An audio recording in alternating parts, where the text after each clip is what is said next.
여러분, 안녕하세요. 오늘은 정말 무거운 이야기를 하나 들려드릴게요. 조선시대에 사약을 만든 사람이 있었습니다.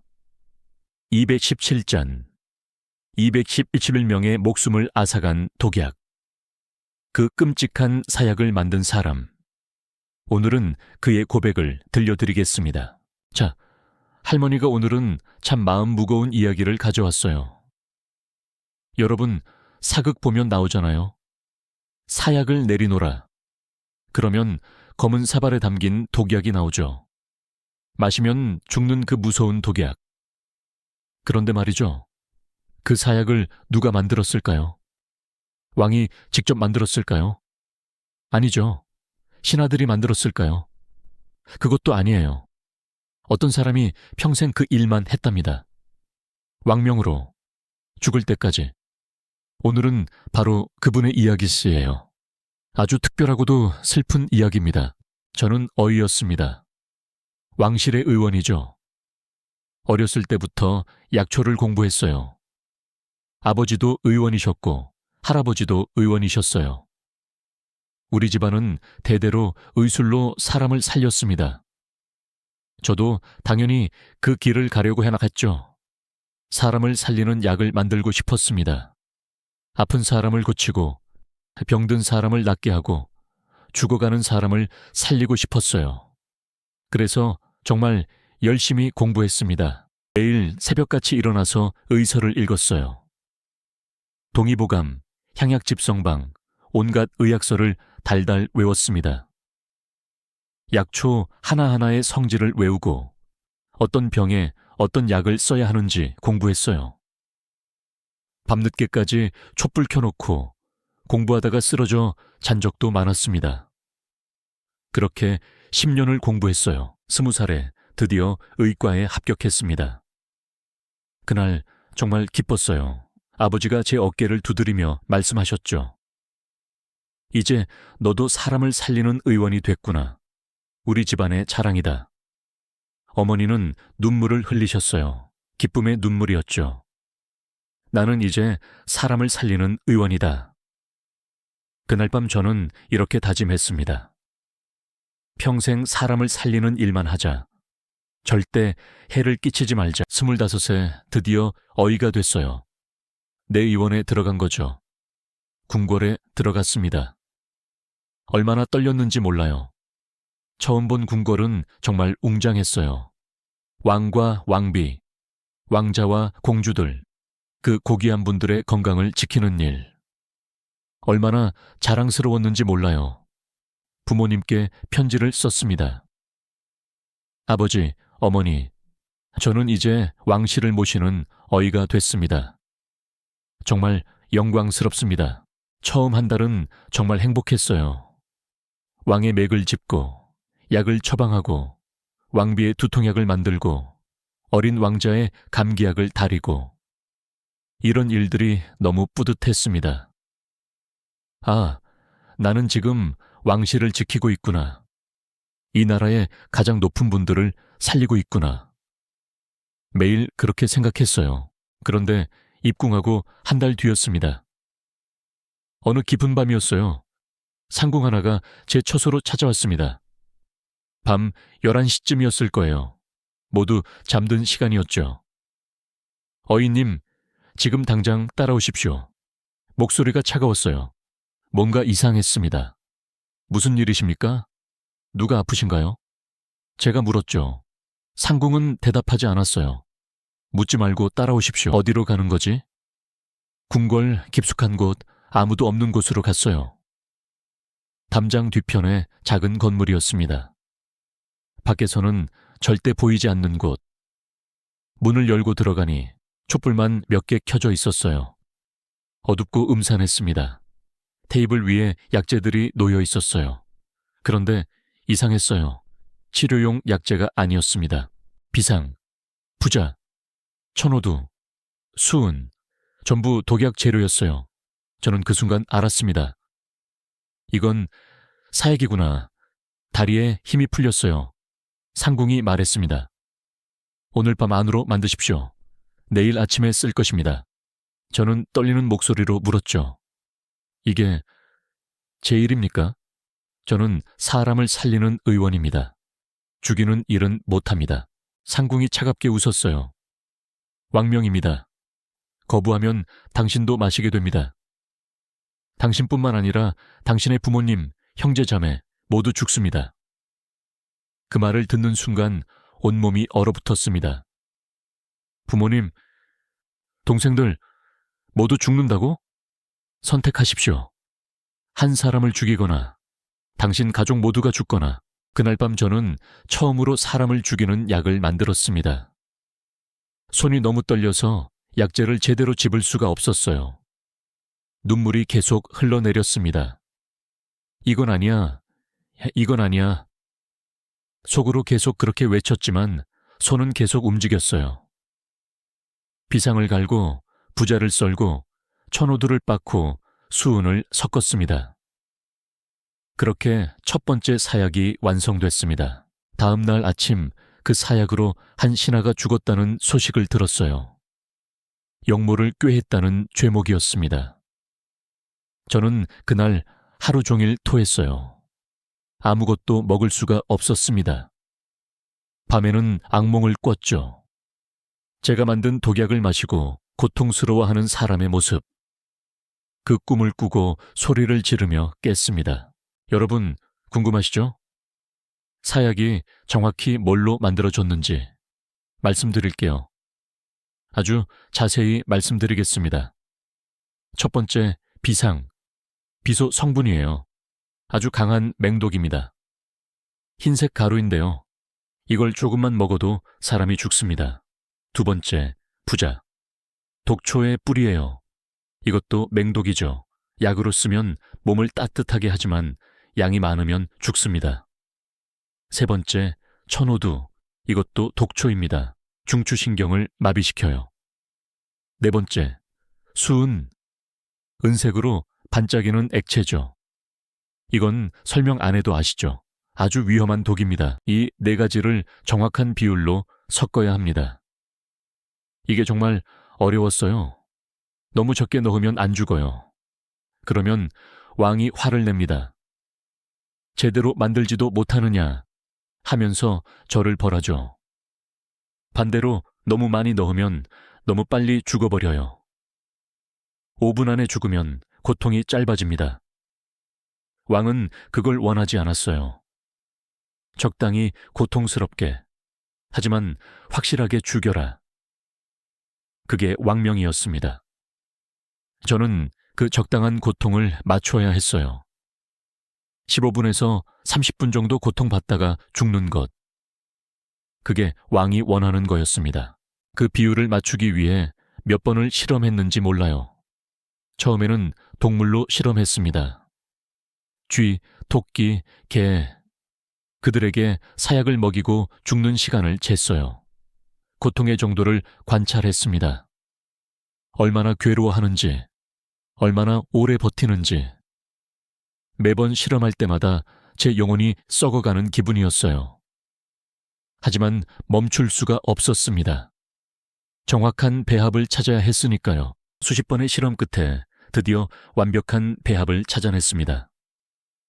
비상 3돈, 부자 2돈, 천호두 1돈 반, 수은 반 돈.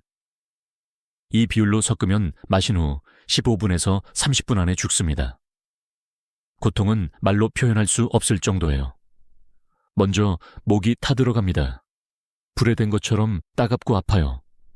그 다음 배가 찢어지는 것 같은 통증이 옵니다. 내장이 뒤틀리는 거죠. 그리고 온몸이 경련을 일으킵니다. 손발이 뻣뻣해지고 입에서 거품이 나오고 눈이 뒤집히고 그렇게 30분 정도 고통받다가 죽습니다. 제가 그걸 만들었어요. 제 손으로. 30년 동안 제가 만든 사약을 마신 사람은 217명입니다. 한 명 한 명 다 기억해요. 한 명도 잊은 적이 없습니다. 첫 번째는 영모를 꾀한 신하였어요. 이름은 김아무개, 50세였습니다. 그때는 스스로를 위로했어요. 역적이니까 당연하다. 나라를 배신한 사람이니까 죽어 마땅하다.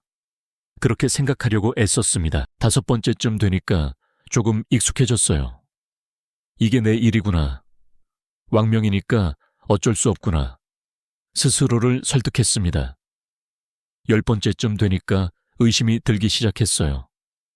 이 사람은 정말 역적일까? 정말 죽어야 하는 사람일까? 하지만 알 수 없었죠. 왕명은 절대적이니까요. 20번째쯤 되니까 확신했습니다. 이 사람은 억울하다. 죄가 없는데 죽는 거다. 그런 사람들이 너무 많았어요. 하지만 만들어야 했어요. 왕명이니까요. 거부하면 제가 죽으니까요. 그렇게 30년이 흘렀습니다. 그 중에서도 가장 가슴 아픈 사약이 있었어요. 사도세자. 그분의 사약도 제가 만들었습니다. 그때 저는 60세였어요. 어의 생활 30년 차였죠. 사도세자, 영조의 아들, 뒤주에 갇혀 8일을 버티신 분. 그 끔찍한 일이 있고 나서 왕명이 떨어졌습니다. 사약을 준비하라. 저는 그날 너무 괴로웠어요. 왕자를 죽이는 것, 그것도 뒤주에서 8일이나 굶주리고 고통받은 분을 또 죽이라는 거예요. 창덕궁 어느 작은 방에 사도세자가 계셨습니다. 뒤주에서 나온 지 얼마 안 된 상태였어요. 저는 밖에서 사약을 준비했습니다. 옆방에서 신음소리가 들렸어요. 세자께서 혼자 사약을 드시는 소리였습니다. 어머니, 아버지, 그렇게 중얼거리시는 소리가 들렸어요. 30분 후 조용해졌습니다. 제 손이 너무 떨렸어요. 그날 밤 저는 아무것도 할 수 없었습니다. 내가 왕자를 죽였다. 내가 세자를 죽였다. 그날 밤부터 잠을 제대로 못 잤어요. 그 후로도 수십 년간 잠을 못 잤습니다. 매일 밤 악몽에 시달렸어요. 꿈에 나타나거든요. 217명이 하나씩 제 꿈에 찾아와요. 왜 나를 죽였느냐? 나는 억울하다. 나는 역적이 아니었다. 내 가족은 어떻게 되느냐? 내 아이들은 어떻게 되느냐? 매일 밤 그들의 얼굴을 봅니다. 어떤 날은 10명이 나타나고 어떤 날은 10명이 나타나요. 모두 원망하는 눈으로 저를 바라봅니다. 70살이 됐을 때 왕이 바뀌었어요. 새 왕이 즉위했습니다. 새 왕은 저를 싫어했어요. 선왕 때 일을 너무 많이 하는 자, 비밀을 너무 많이 하는 자. 그렇게 생각한 거죠. 왕실의 어두운 비밀을 30년 동안 봐온 사람, 277명을 죽인 사약을 만든 사람, 그런 사람을 살려둘 수 없다고 생각한 겁니다. 어느 날 부름을 받았어요. 사약을 받으라. 그 말을 들었을 때 웃음이 나왔어요. 슬픈 웃음이었죠. 아이러니하지 않습니까? 평생 사약을 만든 제가 이제 사약을 받게 됐어요. 인과응보라는 게 정말 있나 봅니다. 그 사약은 누가 만들었을까요? 제 제자가 만들었습니다. 제가 10년 동안 가르친 젊은 어이였어요. 제가 가르쳤던 바로 그 방법으로, 그 배합으로 제가 죽게 된 거예요. 제자가 사약을 가지고 왔을 때 그의 손이 떨리고 있었습니다. 제가 30년 전에 처음 사약을 만들 때처럼 제자의 눈에서 눈물이 흘렀어요. 사발을 받아들었습니다. 떨리지 않았어요. 오히려 홀가분했습니다. 이제 127명에게 사과할 수 있겠구나. 이제 그들을 만날 수 있겠구나. 마지막으로 제자에게 말했습니다. 제자야, 잘 들어라. 이 일 평생 하지 마라. 도망쳐라. 이 일에서 벗어나라. 사람을 살리는 의원이 되거라. 나처럼 되지 마라. 제자는 울면서 고개를 숙였습니다. 그리고 마셨습니다. 제가 만든 바로 그 배합 그대로의 사약을. 맛은 쓰디쓴 약초 맛이었어요. 5분 후 목이 타기 시작했습니다. 10분 후 배가 찢어지는 것 같았어요. 15분 후 온몸이 경련을 일으켰습니다. 217명이 느꼈던 바로 그 고통을 저도 똑같이 느꼈습니다. 마지막 순간 아벡시 77명의 얼굴이 떠올랐어요. 미안합니다. 정말 미안합니다. 그렇게 중얼거렸습니다. 그리고 죽었습니다. 여러분, 저는 나쁜 사람일까요? 왕명을 따랐을 뿐인데 저도 피해자일까요? 아니요. 아닙니다. 저는 가해자입니다. 명백한 가해자예요. 거부할 수 있었어요. 선택권은 있었습니다. 제가 먼저 사약을 마실 각오만 있었다면, 제 가족이 죽는 것을 감수할 각오만 있었다면 277명을 죽이지 않을 수 있었어요. 하지만 저는 살고 싶었습니다. 제 가족을 지키고 싶었어요. 그래서 다른 사람을 죽였습니다. 277명을 죽였어요. 이게 제 죄입니다. 제 무거운 죄입니다. 여러분, 권력이라는 게 참 무섭죠. 왕명이라는 이름으로 얼마나 많은 사람이 죽었는지. 영몬이, 반역이니, 불경이니 온갖 이유를 붙여서 사람을 죽였습니다. 그리고 그 죽음 뒤에는 이런 사람들이 있었어요. 저 같은 사람들, 손에 피를 묻힌 사람들, 직접 칼을 휘두르지는 않았지만 독약으로 사람을 죽인 사람들. 그들도 괴로웠을 거예요. 저처럼 매일 밤 악몽을 꿨을 거예요. 하지만 그게 변명이 될까요?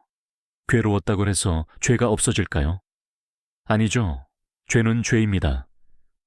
할머니는 잘 모르겠어요. 여러분은 어떻게 생각하세요?